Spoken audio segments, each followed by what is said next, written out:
Hello everybody, I hope कि आप सब अच्छे ही होंगे। मेरी लास्ट वीडियो में इतना अच्छा रिस्पांस देने के लिए बहुत बहुत शुक्रिया। Thanks, love you. आज की वीडियो में हम बरनोल का मलहम लगाने वाले हैं उन लोगों को जिनकी चंद्रयान 3 की सक्सेसफुल लैंडिंग के बाद जली पड़ी है। तो चंद्रयान 3 की सक्सेस के बाद हर कोई सेलिब्रेट कर रहा था, सिर्फ इस एक ग्यांडू को छोड़ के। ग्यांडू का अर्थ होता है वो इंसान जिसे लगता है कि उसे पूरे ब्रह्मांड का ज्ञान है, पर मालूम उसे झांट बराबर नहीं होता। एक काम करो, पहले तुम सुन लो इस परम ज्ञानी को, फिर आगे बात करते हैं। I would like to congratulate India on landing on the dark side of the moon. I would also like to now invite India to return the £2.3 billion foreign aid money that we sent them between 2016 and 2021. यार तो game बजाना पड़ेगा। We're also set to give them £57 million next year, but I think the British taxpayer should keep hold of that. इस सज्जन को क्या तकलीफ है भाई? तो इस सज्जन की दिक्कत है चंद्रयान 3 की सफलता, क्योंकि चंद्रयान 2 के फेलियर के बाद तो इसे हमारे दुख में सुख मिल रहा था। तब तो इसे अपने 2.3 बिलियन का चिल्लड़ याद नहीं आया। भारत तो इतना पैसा सिर्फ अपने फर्टिलाइजर्स की सब्सिडी में ही लगा देता है, जितने में इसे लग रहा है कि हमें पाल रहा है। चलता है मुझसे मजनू। देखो, इसका फ्रस्ट्रेट होना बहुत लाजमी है, क्योंकि इन लोगों से बर्दाश्त नहीं हो रहा है कि जिन पे इन्होंने 90 साल तक राज किया, 90 साल तक इन्होंने लूटा, आज वो इनसे इतना आगे कैसे निकल गए। और ऊपर से हम भैंचोद काले भी। अच्छा ठीक है, 2-3 शेड्स नीचे रख लो तुम, पर इस चीज से इनकी लाइफ के सारे फंडे ही गलत हो गए। जैसे पाकिस्तान को लगता है कि धरती फ्लैट है, गोल नहीं, वैसे ही इनको लगता है कि इंसान की इंटेलिजेंस उसकी व्हाइट स्किन से पता चलती है, उनके दिमाग से नहीं। अलग ही सुपीरियर कॉम्प्लेक्स में जी रहे हैं ये लोग। आज भारत ने स्पेस मिशन से वो करके दिखाया जो आज तक कोई भी देश नहीं कर पाया, इवन यूके भी नहीं। और इसी बात से इनका हाजमा खराब हो रखा है, तभी तो ये टीवी पर आकर अपने मुंह से हक दिया। ये लोग अपने ही बनाए हुए बबल में जिए जा रहे हैं और इनका अभी तक कॉलोनियल हैंगओवर ही उतरने पे नहीं आ रहा है। दुनिया चांद पे पहुंच गई है और ये 3 गुना लगान कैसे लिया जाए उससे आगे नहीं सोच पा रहे। वैसे मुझे लगता है कि ये बैल बुद्धि इंसान टीवी पे भौंकने से पहले व्हाट्सएप यूनिवर्सिटी से रिसर्च करके आता है, क्योंकि ये जिस फंडिंग की बात कर रहा है ना, वो भारतीय सरकार ने 2015 में ही लेने से मना कर दिया था। और ये मैं नहीं कह रहा हूँ, ये यूके का ऑफिशियल बयान है। 2015, the UK has given no financial aid to the government of India. Most of our funding now is focused on business investments which help create new markets and jobs for the UK as well as India. और अब ये जो कर रहे हैं उसको investment बोलते हैं, ना कि फंडिंग या डोनेशन। और जो अमाउंट यूके भारत में भेज रहा है उसमें से 40% का अमाउंट डोनेट किया जाता है प्राइवेट एनजीओज को, पर भारत ने तो ये डोनेशन मांगी ही नहीं।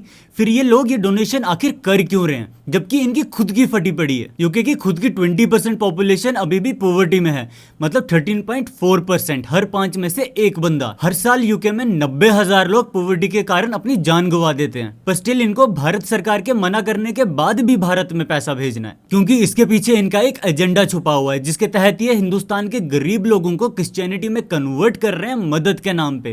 ये तेरी बहन बोल नहीं सकती थी? नहीं बोल सकती थी। हाँ बेटे, अभी क्या हुआ? अभी क्या हुआ? बोलने लगे। और अगर भारत सरकार इन एनजीओज का कैश फ्लो बंद करवा दे तो ये लोग हम पर रिलीजियस इंटॉलरेंस का इल्जाम लगाना शुरू कर देंगे। बाकी रही बात इन्वेस्टमेंट की, जिसको ये फंडिंग बोल रहे हैं, तो टाटा भी 5 मिलियन यूरोज यूके में इन्वेस्ट कर रहा है। तो क्या अब हम लोग भी उस इन्वेस्टमेंट को फंडिंग बोल के वापस मांगना शुरू कर दें? वैसे भारत के पास यूके से वापस मांगने के लिए बहुत कुछ है, क्योंकि हमसे लूटा गया है और हमारा वापस मांगना बनता भी है। एक सर्वे से एस्टिमेट लगाया गया है कि आज की वैल्यू के अकॉर्डिंग यूके ने भारत से $45 ट्रिलियन लूटा है, जो कि यूके की जीडीपी से 15 टाइम्स ज्यादा है। अब अगर भारत अपना सारा पैसा वापस मांगने शुरू कर दे, तेरा घर इसमें चले जाएगा पूरा। तो भाई तुम्हारा घर नहीं, तुम्हारा पूरा देश जाएगा इसमें। और पैसा वापस मांग भी वो लोग रहे हैं जिनका पूरा का पूरा देश ही भारत के पैसे पे खड़ा है, और हम लोग किसी और ही खड़ी चीज पे कोहिनूर लगा रहे हैं। अबे सालों, कोहिनूर वापस लौटाओ पहले तो हमारा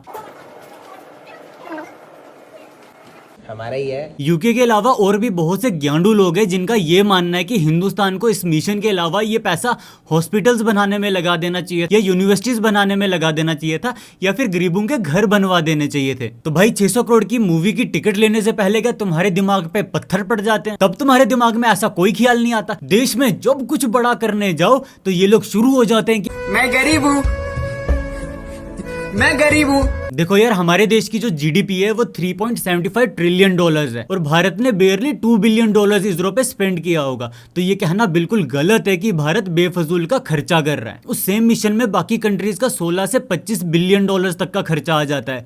अभी रशिया का जो लास्ट मिशन फेल हुआ उसमें उनका 1600 करोड़ का खर्चा आया था और सेम मिशन में इंडिया का सिर्फ 600 करोड़ का खर्चा। हम लोगों का लाइफ में ना हमेशा ये रोना रहता है कि काश मेरे पास इतना पैसा होता तो मैं ये बिजनेस कर लेता, वो चीज कर लेता। पर हमें इसरो से ये सीखने को मिलता है कि कैसे अपनी करंट कंडीशन को एक्सेप्ट करके और इस कंडीशन के अकॉर्डिंग स्टेप्स लेके अपनी बुरी सिचुएशन से बाहर निकला जा सकता है। इसरो ने ये मिशन इस बजट में करके पूरी दुनिया के लिए एक एग्जाम्पल सेट कर दी है। बाकी यार हमें यूरोप की औकात तो उसके इस रिएक्शन से पता चली गई। पहुंच गए बर्नोल की दुकान के बाहर और यहाँ पे देखो यूके भाई बर्नोल खरीदने के लिए लाइन में लगे हुए हैं।